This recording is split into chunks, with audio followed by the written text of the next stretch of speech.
el corazón nos corría, la respiración se nos puso difícil, nos pusimos pálidos, empezamos a temblar, a algunas personas les da diarrea, a algunas personas les da ganas de ir al baño frecuentemente. Entonces teníamos digámosle, el atracador, para que me entiendan. Lo que siente esta persona es miedo. El que tiene pánico siente lo mismo, pero sin atracador. Entonces está solo en la casa, o está en el metro, o está en el bus, o está en la misa, y empieza el corazón a correrle, empieza la respiración a hacerse difícil, empieza a temblar, empieza a sudar, le da diarrea, le da orinadera. ¿Qué piensa la persona? ¿Me voy a morir? ¿Me va a dar un infarto? ¿O voy a perder el control?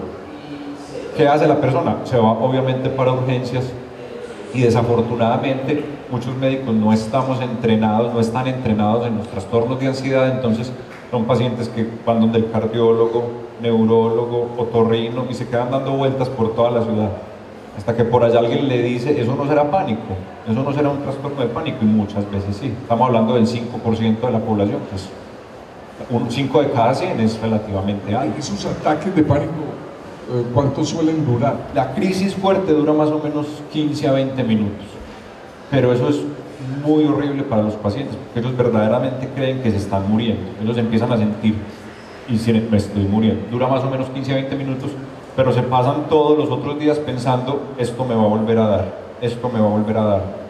Yo mejor no voy a tal centro comercial porque allá me dio, o yo no voy a tal supermercado porque allá me dio, o yo no vuelvo a la misa porque allá me dio. El descanso del ansioso es la evitación. Digamos que el ansioso en la evitación encuentra un descanso, pero evitar trae muchas consecuencias laborales, sociales, académicas, de pareja. Entonces dura 15 minutos, pero se la pasan toda la semana: me va a volver a dar, me va a volver a dar, me va a volver a dar, me va a volver a dar.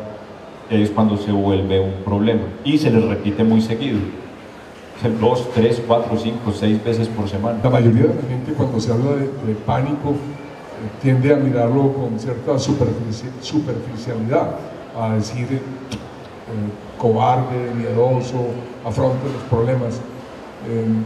¿Qué hay de cierto en eso y qué se debe corregir? Yo les digo, cuando nos llega un paciente hipertenso o con un problema en los riñones, nadie le dice: ponga de su parte, ánimo, usted puede. O cuando nos llega un paciente con una fractura, nadie le dice: ponga de su parte, camine con esa fractura, usted puede, ánimo pues. Es lo mismo.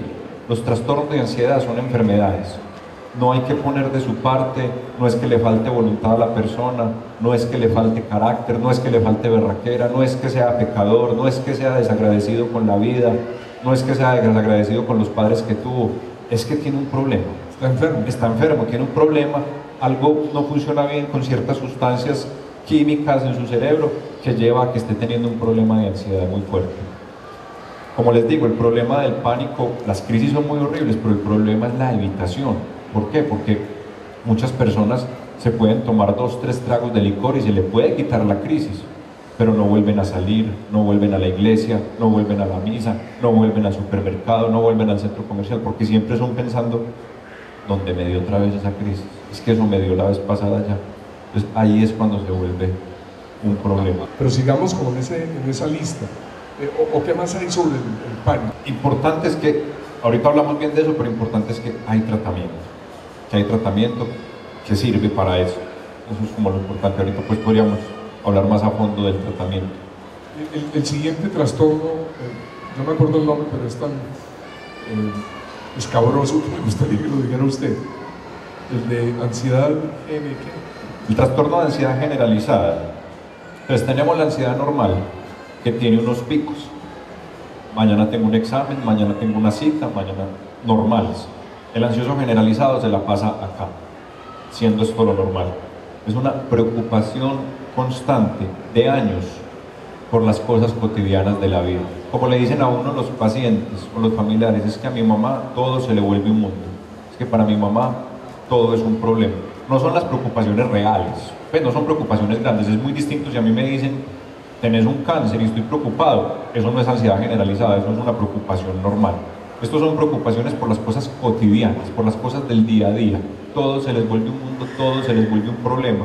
Entonces, como viven tensionados constantemente, duermen mal, comen mal o comen poquito, se ofuscan mucho, viven muy irritados y empiezan a presentar un montón de molestias físicas que los médicos no logran como encontrar tratamiento, un montón de molestias en el colon, dolores en el cuello, dolores en la espalda, dolores de cabeza, que muchas veces el médico no logra. Usted va a recetar ahora, ¿no?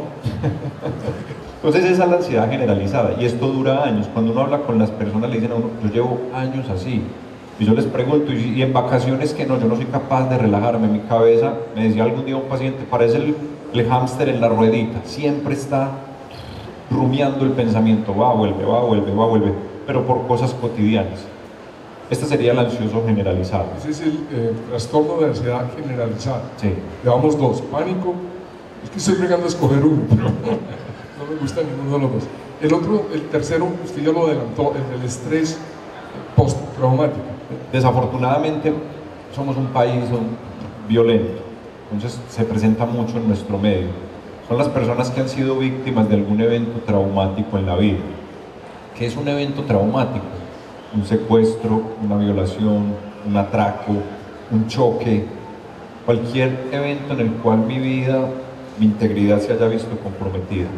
Entonces, las personas presentar un evento traumático en la vida empiezan a presentar varios síntomas, empiezan a evitar hablar de este evento o pasar por el sitio donde fue el evento o hablar con personas que tengan relación con el evento o ir a la finca donde ocurrió el evento o ir a la carretera donde ocurrió el evento. Entonces empiezan a evitar con todas las consecuencias que puede traer la evitación.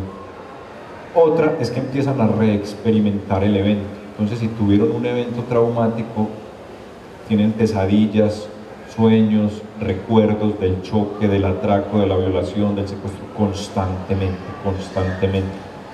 Y otra forma es que viven con un estado de alerta altísimo.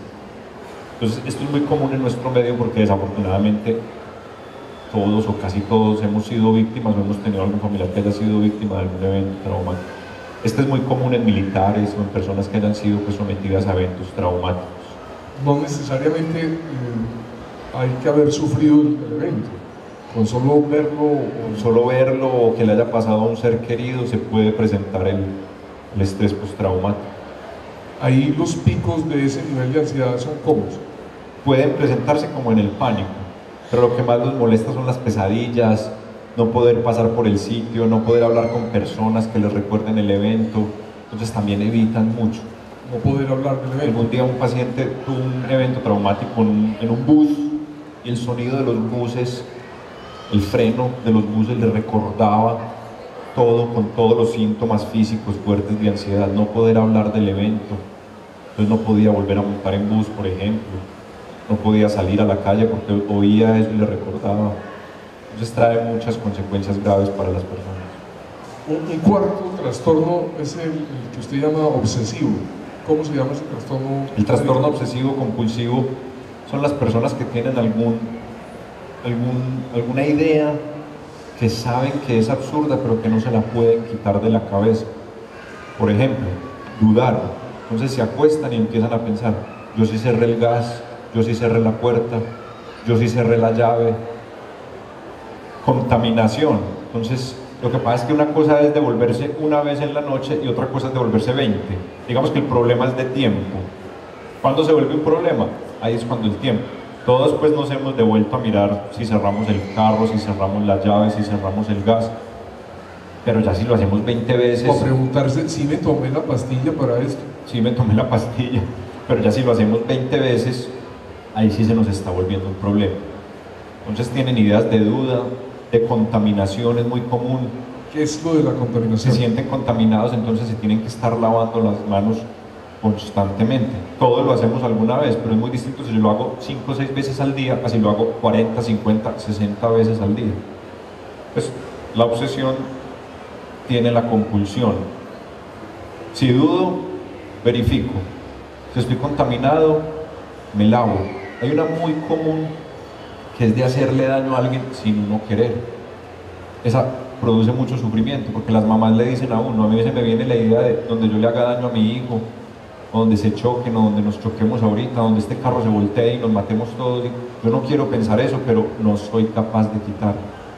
Entonces, de daño, de contenido, de pecado, constantemente están pensando que tienen un pecado o una culpa, entonces se confiesan mucho, rezan mucho para tratar de quitar esta idea. Entonces, son ideas que el paciente sabe que es bobada pensar en eso, pero no se las puede quitar de la cabeza. Vuelvo y digo, todos en algún momento hemos tenido algún tipo de idea obsesiva. El problema es cuánto tiempo perdemos en el día con esta idea. Sería como la diferencia. Llevamos 4 trastornos de ansiedad: el pánico, el trastorno de ansiedad generalizada, el trastorno por estrés postraumático y el trastorno obsesivo compulsivo. El quinto trastorno, ¿cuál sería? Las fobias específicas y las fobias sociales. Podemos empezar con las fobias sociales, Sí. o las fobias específicas. No, las fobias sociales. La fobia social es un tema que a mí me llama mucho la atención. Algún día leyendo en un libro encontré esta frase, decía, es la enfermedad de las oportunidades perdidas. ¿Cómo así? El temor del fóbico social es a someterse al escrutinio de las demás personas, someterme a que las demás personas me miren. Entonces, ¿qué hace la persona para no someterse al escrutinio de los demás? Evito, me escondo, me guardo. Entonces yo he visto muchos pacientes fóbicos sociales que, siendo académicamente excelentes, no pueden demostrar todo su potencial por temor a exponerse a las demás personas, temor a lo que las demás personas vayan a pensar de él. Yo tuve uno de los casos más dramáticos que me acuerdo, una paciente que duró un día en la universidad, un día. Se sentó en la plazoleta y dijo, las demás personas me van a mirar exponer, me va a tocar presentarme, me va a tocar hablar en público, me va a tocar hablar con los profesores, me va a tocar hablar con los compañeros, me va a tocar hacer trabajos en grupo, me va a tocar comer en la cafetería y que me miren. Y se retiró. Entonces, enfermedad de las oportunidades perdidas. Algo que yo le digo mucho a los estudiantes de medicina es, miren cuánto sufren los pacientes que tienen estos trastornos. Si usted es hipertenso, usted sale a la calle, se toma su captopril y sale. Si usted es diabético, se pone insulina y sale. Pero uno con una enfermedad que le dé temor exponerse, hablar con las demás personas, hablar en público, o unas crisis de pánico bien fuertes que uno no sea capaz de salir a la calle por temor a que le den, esto altera mucho la vida de las personas, más que, y la crítica es porque en medicina estudiamos diabetes, hipertensión, cáncer, todo el semestre, y cuando rotan por psiquiatría rotan 5, 6, 8 semanas, entonces Les da miedo que los dejen hospitalizados. los pacientes sufren mucho con esto y desafortunadamente se demoran mucho en consultar. Por eso, pues, cuando me invitaron a esto dije, claro, de una, porque la gente tiene que informarse muy bien de estos trastornos. ¿Y cómo se llaman las otras fobias? Las que no son sociales. Ah, bueno, pero una cosa con la fobia social muy Sí. importante. ¿Qué pasa con el fóbico social? Muchas veces encuentra en el licor o en las sustancias una forma de bajar esa angustia. Entonces, desafortunadamente, tapan un problema con otro. Entonces encuentran que con el alcohol pueden hablar en público, que con el alcohol pueden hablar con la compañera que les gusta, que con el alcohol pueden hablar con el jefe, que con el alcohol pueden exponer, y entonces se van enganchando con eso. Entonces sería un problema muy grande. Esas serían las fobias Sociales. sociales. ¿Y las otras fobias cómo se llaman? Y las fobias específicas, para que me lo entiendan, es, ahorita les decía el ejemplo, la persona y el atracador. ¿Qué siente uno con el atracador? Que el corazón le corre, que la respiración se le pone difícil, que se le seca la boca. Las personas que tienen fobias específicas sienten lo mismo, pero no ante un atracador, sino ante un objeto que no tendría por qué ocasionar eso. Un ratón, una araña, el dentista, una culebra. Entonces es una reacción fuerte de angustia ante un objeto que no tendría por qué darme esta reacción de angustia. Al igual que con el pánico, tendemos a mirar las fobias por encima como algo hasta cómico, pues. Sí, sí, sí. Pero como te da susto ir a un concierto por la multitud, o cómo le tiene miedo a caminar por la plaza porque está vacía, Sí. o miedo a una araña, pero ¿qué te pasa? La fobia este tipo de fobias son un trastorno de ansiedad. Un trastorno de ansiedad en el cual, depende de la fobia, puede producir alteración en la vida de la persona. Si es una fobia a las palomas, pues Bueno, puede que yo no vea muchas palomas en el día, pero si yo vivo cerca de un sitio donde hay muchas palomas, el paciente con fobia no sale de la casa. O fobia al odontólogo, o fobia a los ascensores, o a los lugares cerrados, o fobia, puede haber fobias de cuánta cosa nos imaginemos. Pero no hay un nivel normal de fobia, o sea... Hay un nivel que puede ser de miedo, de pronto, obviamente si sale aquí un ratón, pues todos corremos, Por favor, pero el fóbico, se desocupa. al fóbico, con solo decirle la palabra ratón, ya siente todo. O sea, es un nivel ya muy elevado. Uno al fóbico, a las arañas, por ejemplo, le dice la palabra araña.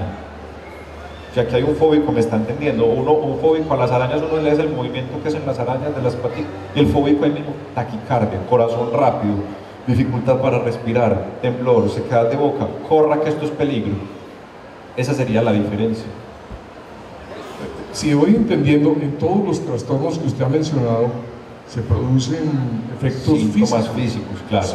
La ansiedad se manifiesta siempre físicamente y ahí mismo el pensamiento es corra, pelee o congélese.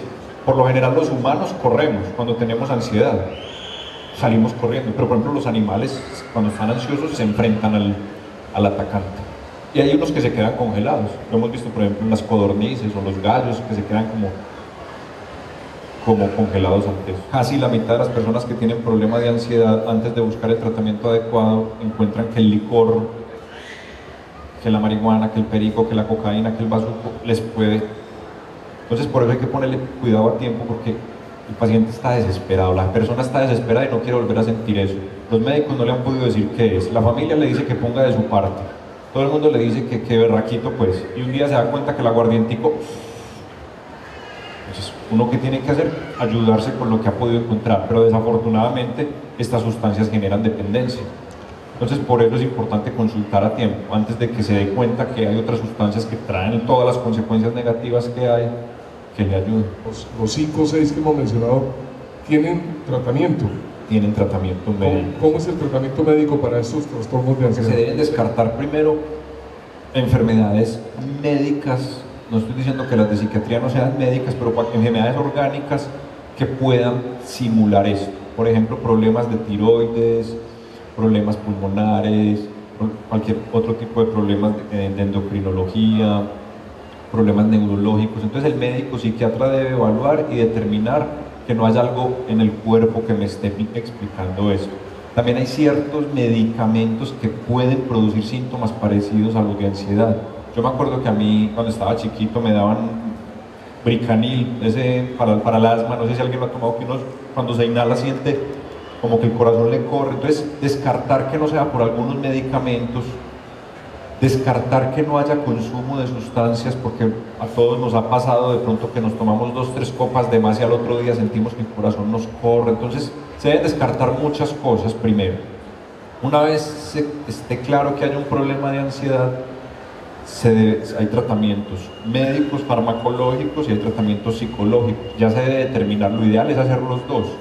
Lo importante es determinar cuál va primero, con cuál iniciamos. Hay veces que se necesita solamente uno de los dos. Entonces lo importante es consultar para hacer un adecuado diagnóstico. Cuando dice tratamiento farmacológico, se está refiriendo a medicación. Sí. ¿Es la misma medicación para todos los trastornos? Varía mucho. Y una cosa importante con la medicación es que la mayoría de medicamentos que utilizamos para los problemas de ansiedad no generan dependencia, no ponen a la gente como un zombie, no emboban, no crean adicción. La persona puede hacer su vida completamente normal, porque siempre existe un temor con la medicación de psiquiatría, es que eso me pone como un zombie, me emboba, me vuelve adicto. Entonces, la gran mayoría en psiquiatría, porque hay algunos trastornos que requieren cierto tipo de medicamentos, pero para los trastornos de ansiedad utilizamos medicamentos que no producen este tipo de síntomas. No es lo mismo una medicación para un pánico que para una fobia. Sí, ya el médico determinaría qué tipo de medicación requiere o si requiere más terapia con psicología que terapia con psiquiatría. Por ejemplo, el pánico casi siempre requiere medicación al principio, porque esos picos que les decía el corazón requiere medicación al principio. La fobia muchas veces requiere más terapia psicológica que farmacológica. Por ejemplo, una fobia a las palomas no me lo va a curar con una fluoxetina, por ejemplo.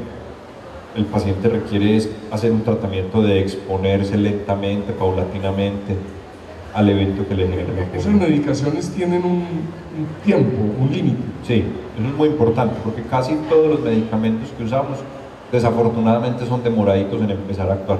Porque uno lo oye muchas veces en la consulta: yo ya tomé esa pastilla 2 días y no me sirvió, yo ya tomé esa pastilla una semana y no me sirvió. Entonces lo importante es saber que los medicamentos se demoran más o menos un mes, mes y medio en mostrar el efecto. Tendemos a automedicarnos. Mucho, todos. Todos, o sea, fluoxetina de venta libre. Sí, No sé si se requiere la fórmula. sí, es de venta libre, sí. Y la gente la consume pensando que está curándose. Es importante esa pregunta porque la gente se automedica mucho con este tipo de medicamentos. La fluoxetina no sirve para la tristeza, sirve para la depresión.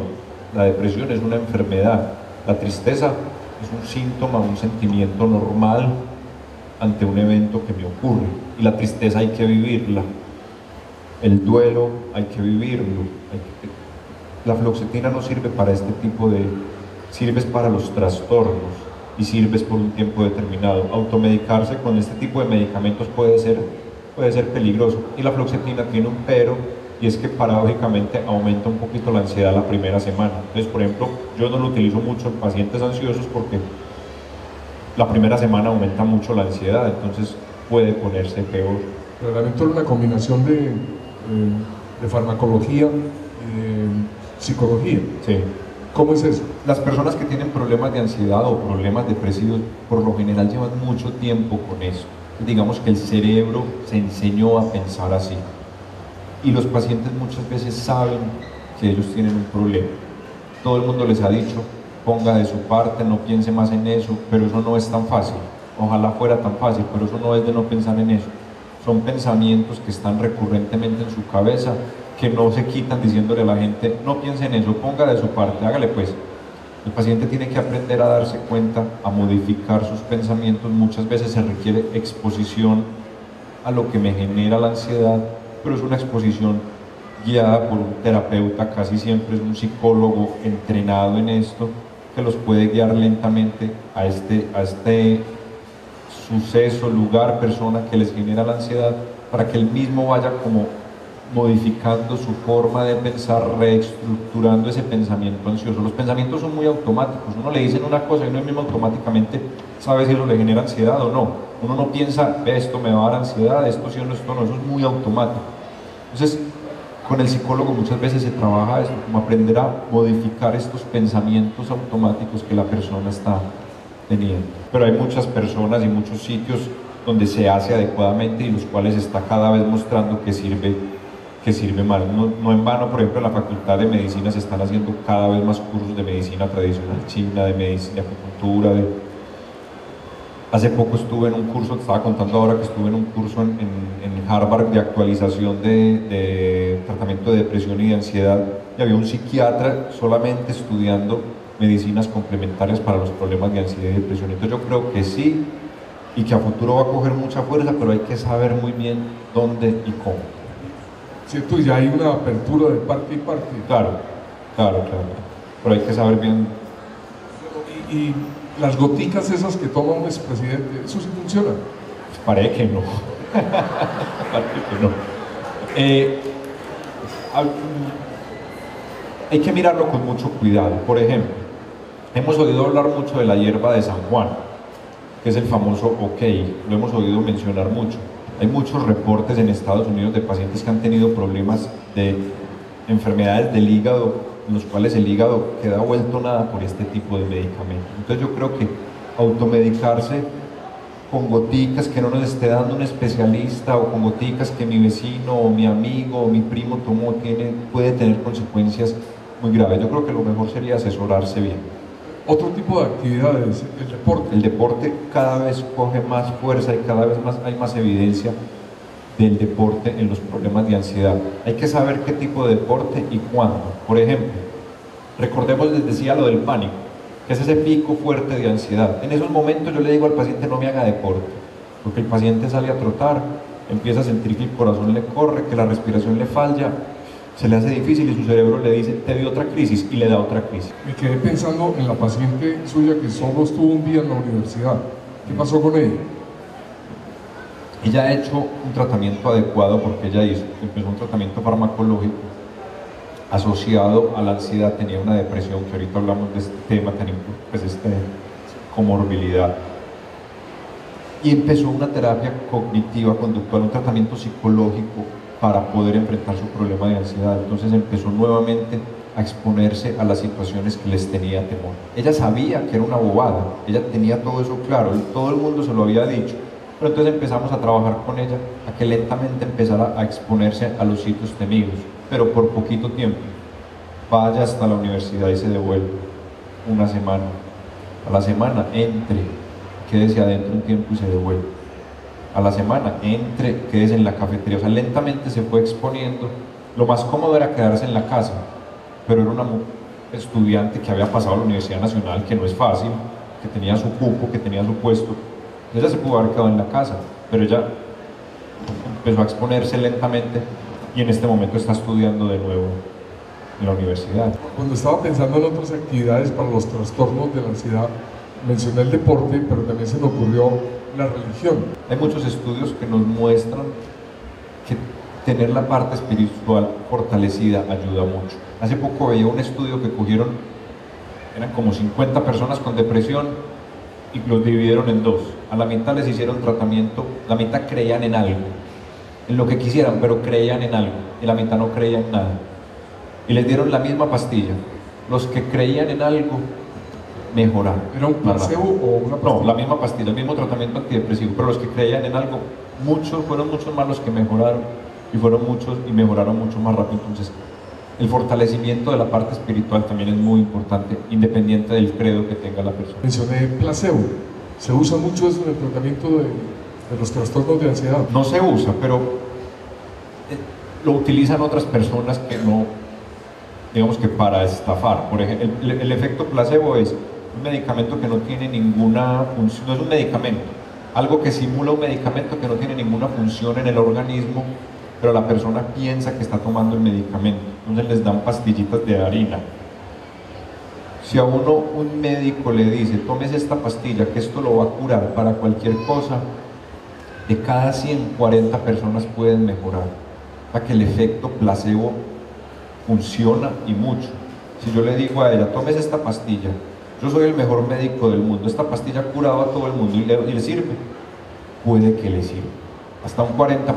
Entonces, desafortunadamente, muchas personas les dan tratamientos que no son, pero mejoran porque creen en el médico, creen que les va a servir, entonces pueden mejorar por un tiempo con este medicamento. Normalmente no lo utilizamos para el tratamiento de los problemas de ansiedad porque sería no darle el tratamiento a la persona. ¿Cuál es el parentesco de los trastornos de ansiedad con la depresión? Desafortunadamente son hermanas. Pues cuando la ansiedad sale, casi siempre invita a la depresión. Entonces es muy común uno ver en la consulta personas con problemas de ansiedad y que asociado tienen un problema de depresión. Recordemos, hace poco se habló de depresión acá en este mismo sitio, pero recordemos que la depresión es una enfermedad.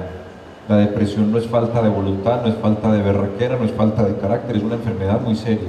Pero la ansiedad muchas veces le dice a la depresión, venga conmigo. Entonces, además de tener los síntomas de ansiedad, tiene los síntomas de la depresión. Y al revés, cuando la depresión sale, muchas veces le dice a la gente, muchas veces le dice a la ansiedad, vení conmigo. Entonces la persona, además de sentirse deprimida, se siente angustiada, se siente con síntomas físicos de ansiedad, sus pensamientos son constantemente negativos, catastróficos, algo malo va a pasar, me va a ir muy mal, siempre me ha ido mal, siempre que voy allá me va mal, siempre es lo mismo. Casi siempre, desafortunadamente, salen juntos. ¿Cómo hace un médico psiquiatra como usted para no volverse ansioso atendiendo pacientes con ansiedad todo el tiempo? Un médico psiquiatra se puede volver ansioso, o sea, no es que los psiquiatras estemos protegidos contra... Un médico psiquiatra puede volverse ansioso, hipertenso, diabético, le puede dar cáncer, entonces no. Digamos que uno trata de tener otras actividades y de fortalecer otras actividades como lo debe hacer todo el mundo, la parte espiritual, la parte familiar, el deporte, la parte social, mantenerla bien fortalecida como para mantener un bienestar completo en la vida. Antes de buscar el tratamiento, usted decía que lo importante cuando se detectan síntomas de trastornos de ansiedad es consultar. Cada vez hay menos recelo a consultar a los psiquiatras y a los psicólogos. O para los problemas de psiquiatría o otros problemas mentales, trabajamos de la mano. El psicólogo tiene muchos campos de acción, puede trabajar en empresas, puede trabajar en colegios, y hay unos psicólogos que se dedican a trabajar con pacientes. Los psicólogos no formulan medicación, nos ayudan es como con la parte del tratamiento terapéutico, lo que hablaba ahorita, terapia cognitivo-conductual o terapia dinámica, o sea, de acuerdo a lo que tenga el paciente nos ayudan con la terapia del paciente. Pero ellos tienen otro campo de acción en muchas otras áreas que no hablo de esto mucho porque lo desconozco. El psicólogo también trabaja mucho ayudando a las personas con los aspectos normales de la vida que uno va teniendo en el ciclo, que va teniendo en la adolescencia, en la adultez. Los psiquiatras somos médicos que nos especializamos en los trastornos o en las enfermedades mentales. Cuando hacemos el tratamiento, vemos que muchas veces se requiere como la llave. Pues casi siempre trabajamos en conjunto para estos tratamientos. O sea que un médico psiquiátrico... Psiquiatra. Ya lo mandé al hospital. Un médico psiquiatra es capaz en una primera consulta de diagnosticar si ese paciente tiene un trastorno de ansiedad o es simplemente hipertenso o diabético. Por eso es importante consultar con el médico psiquiatra, porque tenemos que descartar que no haya alguna otra enfermedad médica que me pueda explicar estos síntomas del paciente. Un ejemplo sencillo: llega alguien y me está diciendo que está escuchando voces, entonces uno dice, uy, psiquiatría, pero yo como médico tengo que descartar, ¿será que está fumando marihuana, consumiendo cocaína? ¿Será que ayer se cayó en el baño y se pegó en la cabeza? ¿Será que este medicamento que le dieron puede dar eso? Entonces uno como médico tiene que hacer una evaluación general para descartar un montón de cosas antes de pensar en que sí sea algo de psiquiatría. Se corre el riesgo de, sufriendo un trastorno de ansiedad, terminar hospitalizado en una institución psiquiátrica. Es muy raro, es muy raro que un trastorno de ansiedad requiera una hospitalización por psiquiatría.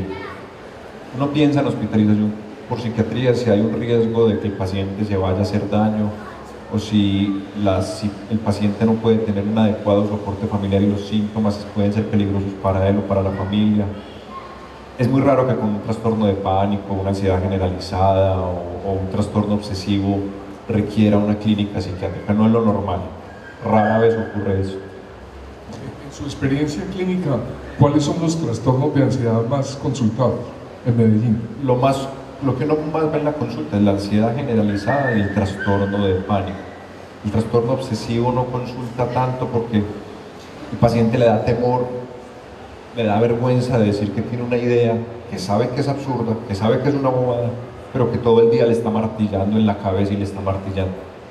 El trastorno de fobia social no consulta mucho porque el médico puede representar una persona de autoridad o una persona distinta, y el fóbico social tiene miedo a la interacción con las demás personas.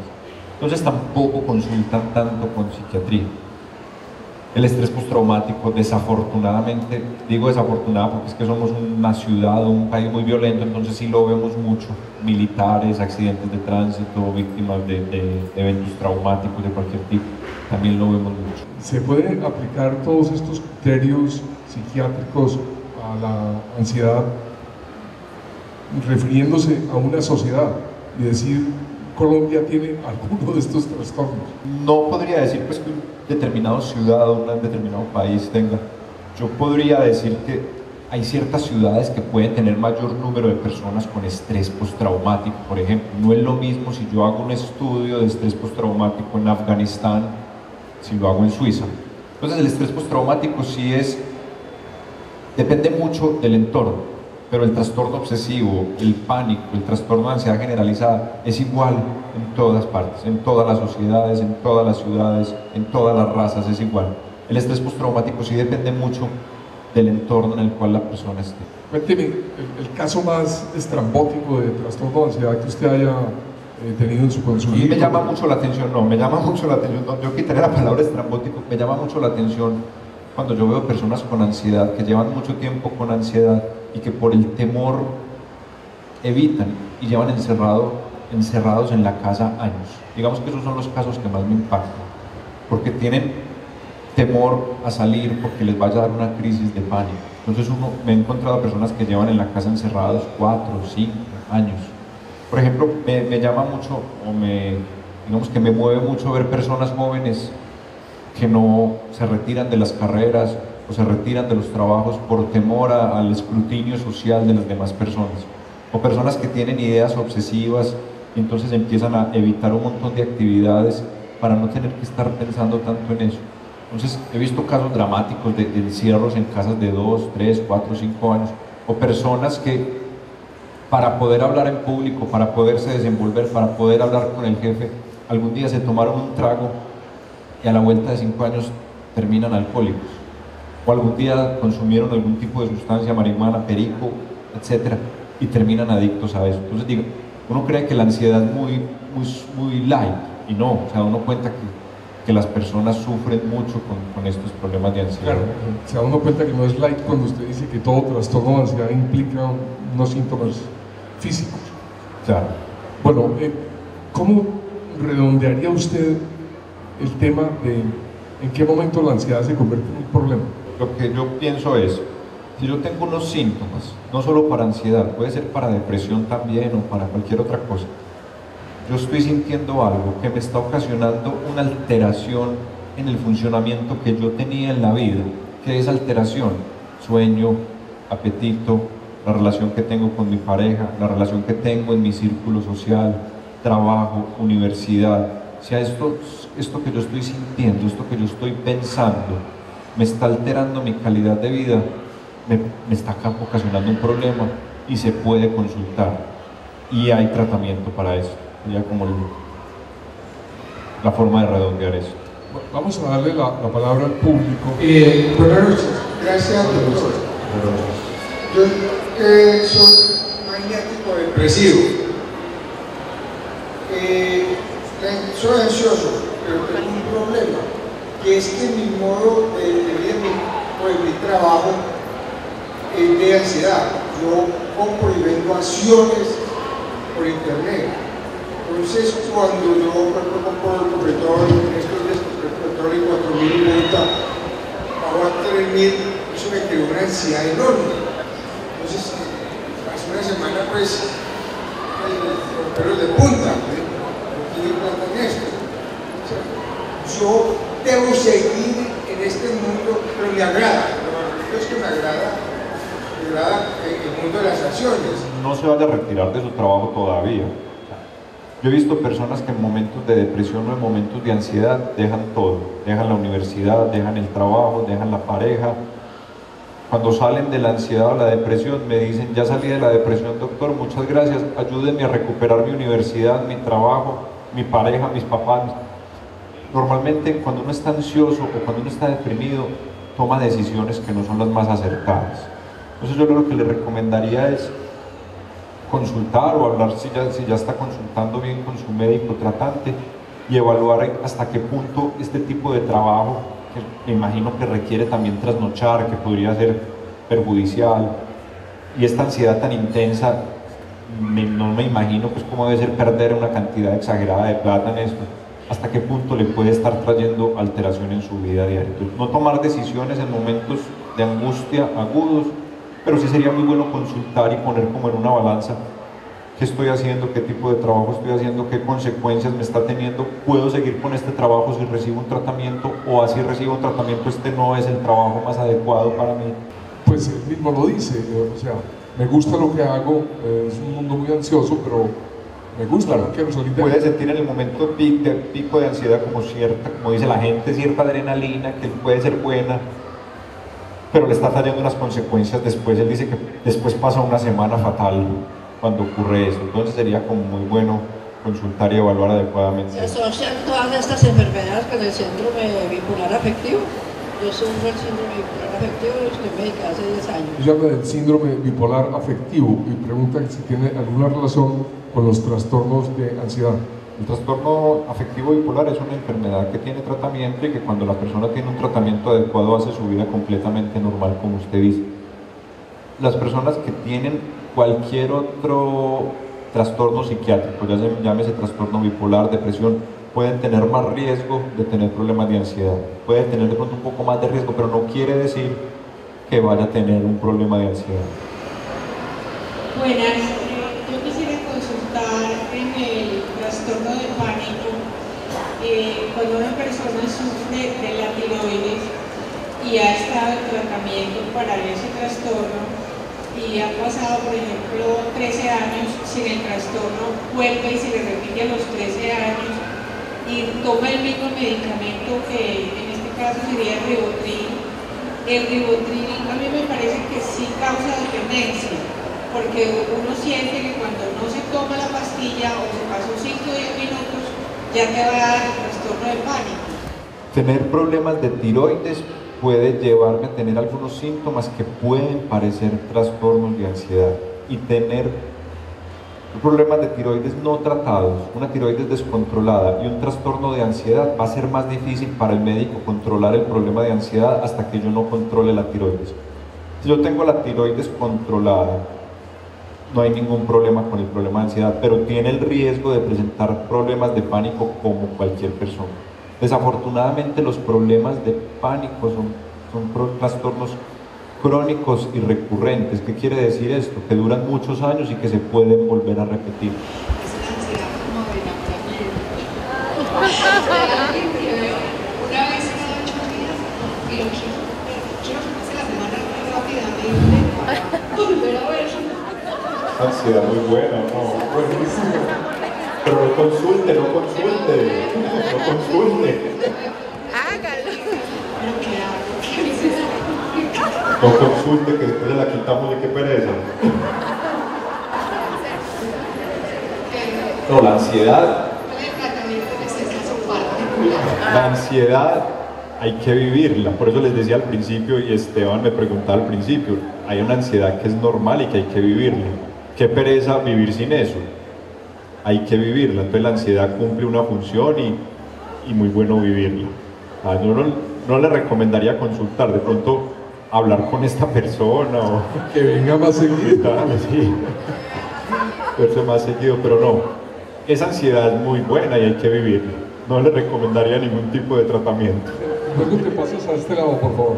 Es como un incendio aquí en el pecho, y me tomo la pastilla y se me acaba el incendio. Paréntesis con la pregunta que me acabaron de hacer por acá, me decían que para que se le quite el enamoramiento que se case con esta persona. Me dijeron por acá. No, eso es otra ansiedad, no, déjala como está. No, ese es un trastorno gravísimo. Hay una cosa muy importante, hay que mirar, puede ser que es que el trastorno de ansiedad no esté curado, entonces muchas veces al dejar el medicamento la ansiedad todavía está ahí, entonces al dejar el medicamento la ansiedad sale y se te dispara.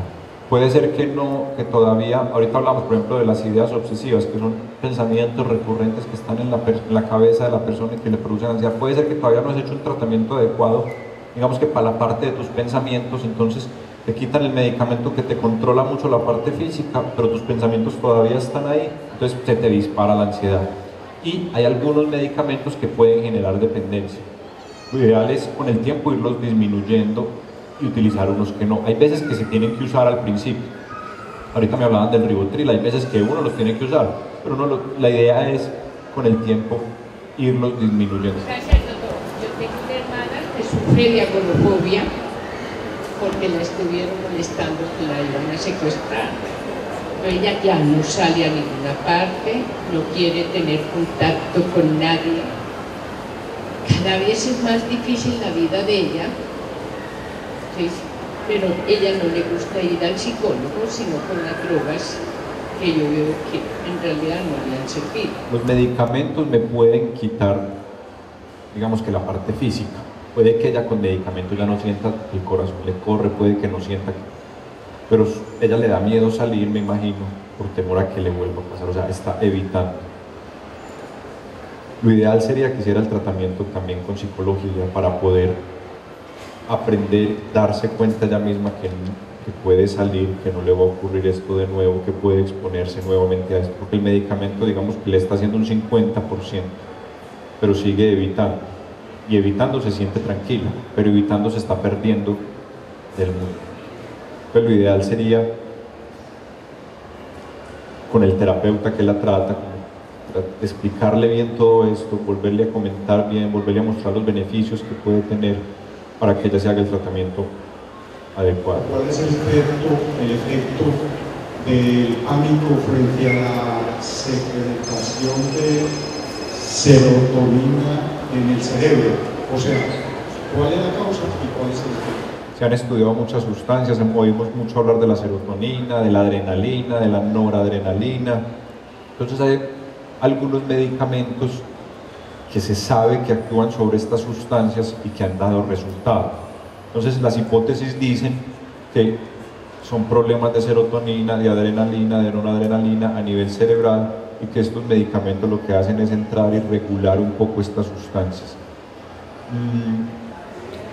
No hay ninguna forma yo de medir serotonina o noradrenalina, o son teorías, hipótesis que se hacen a nivel de laboratorio por el uso de este tipo de medicamentos que han mostrado su eficacia. Entonces una de las hipótesis dice que no hay una buena regulación de serotonina, pero son como hipótesis en las cuales se han basado con base en los tratamientos. ¿En qué grado puedo estar yo de ansiedad o necesidad de profesional cuando esa angustia que me produce una situación me hace dar ganas de trasbocar, siento que se me nubla el racionamiento, me pongo muy temblorosa, sudo, obviamente el aceleramiento. Eso le da súbitamente. Las dificultades son muy continuas. Entonces yo tomo valeriana en gotas. Eso me ayuda, escucho música, lloro un rato y bueno, cuando logro tener el control, pues yo rezo y cuando logro tener el control voy regresando a la normalidad. Usted está contando que tiene unos eventos reales que la angustian mucho y le producen muchos síntomas. Y hace como ciertas actividades que le han ayudado, pues la música y la valeriana. Yo creo que es mirar si verdaderamente le están ayudando, si es muy seguida esa ansiedad, porque el pico de ansiedad que usted me cuenta es muy fuerte, hasta siente náuseas, ganas de vomitar y siente muchos síntomas físicos.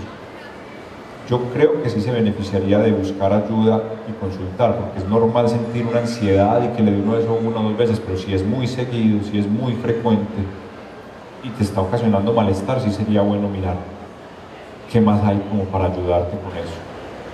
Sería bueno. Sí. Tengo un familiar que por trastorno de ansiedad le da temblor en las manos. Sí. Entonces se ha consultado con neurólogo. ¿Cuándo consultar con psiquiatría? Eso es muy importante. Algunos trastornos de ansiedad, sobre todo las fobias sociales, cuando las personas van a coger algo y sienten que los están mirando, sienten que los están observando, puede aumentar este temblor. Yo creo que hicieron lo correcto. Primero, neurología. Si el neurólogo descarta cualquier causa neurológica, a mirar con psiquiatría que no sea por ansiedad. En ese caso, el neurólogo es el que debe remitir al psiquiatra. Sí, si es temblor, primero que se haga evaluación por neurología, porque las causas de temblor generalmente son más por neurología, aunque la ansiedad puede también ser una causa de temblor, pero primero descartar que no haya algo neurológico. Recordarles que los videos de todos estos conversatorios pueden verse en la página web de Vivir en el Poblado y en el canal de YouTube del periódico Vivir en el Poblado. Este conversatorio estará allí a partir del próximo martes 27 de mayo. Y anuncio también nuestro próximo conversatorio, el jueves 5 de junio, con un tema que nos va a hacer reír a todos: el valor del humor y la risa en la vida. Nuestro invitado es el doctor Santiago Trujillo Velázquez, psicólogo, socio fundador del Club de la Risa, facilitador de talleres de la risa, y él se califica como humorista casero o humorista doméstico y plantea a la risa como un alivio ante las presiones de la existencia y una actitud permanente ante la vida. Jueves 5 de junio, Santiago Trujillo Velázquez, el valor del humor y la risa en la vida. Aló. Hola, buenas noches. Doctor, una pregunta: ¿cómo ayudarle a una persona que está reacia a buscar tratamiento? Un ejemplo que yo pongo mucho es el hecho de yo tener una hipertensión no quiere decir que tengo un infarto. O sea, yo ir donde el cardiólogo no es igual a tener un infarto. Uno puede ir donde el cardiólogo porque tiene o un problema de hipertensión, o una arritmia, o un soplo, o un infarto, obviamente. Lo mismo con la psiquiatría y lo mismo con la psicología. Mucha gente todavía piensa, desafortunadamente, que ir donde el psiquiatra es igual a estar loco, o que le falta un tornillo, o que la gran mayoría de pacientes que atendemos son personas que tienen problemas de ansiedad, problemas de depresión. Entonces es muy importante como explicarle eso, darle a entender con los síntomas que está teniendo tu conocido que estos síntomas no le están ayudando en su día a día y que esto tiene un adecuado tratamiento y que hay personas que le pueden ayudar con esto. Entonces es muy importante cumplir adecuadamente con el tiempo de los medicamentos, porque en psiquiatría también nos pasa. Las personas empiezan a tomar el medicamento, se sienten bien y ¡trum!, lo suspenden. Entonces esto puede llevar a una recaída, volver a presentar los síntomas y puede ser más difícil volver a arrancar. Bueno, la ansiedad se manifiesta de muchas formas. Entonces ahorita les decía lo del corazón, lo de la respiración, pero la parte de la alimentación es muy importante. A mí me pasa lo contrario, cuando yo estoy ansioso no como. Ansioso hace rato, doctor. Cuando yo estoy ansioso no como, pero hay personas que me dicen lo que me estás diciendo, cuando están ansiosos y comen y comen y comen y pueden llevar a aumento de peso. Entonces estos problemas de alimentación, el médico debe determinar si es por un problema de ansiedad o por un problema de depresión. También veo mucho que las personas cuando están deprimidas o no comen o comen exagerado, pero también hay problemas de alimentación que nosotros llamamos primarios, que no son ocasionados por ansiedad y depresión. Pero el tema de la alimentación, el tema del sueño, digamos que el tema de los ritmos como normales de la vida se ve muy alterado con la ansiedad y con la depresión. Entonces si hay problemas con la alimentación o problemas con el sueño, es muy importante descartar primero que no haya un problema de ansiedad o de depresión. ¿Anorexia y bulimia tienen que ver entonces con...? La anorexia y la bulimia son problemas de trastornos o enfermedades mentales psiquiátricos que pueden tener relación con los problemas de ansiedad. Hay más riesgo de tener problemas de ansiedad si tengo problemas de anorexia y bulimia. ¿Qué relacionar entre los tics nerviosos y la ansiedad?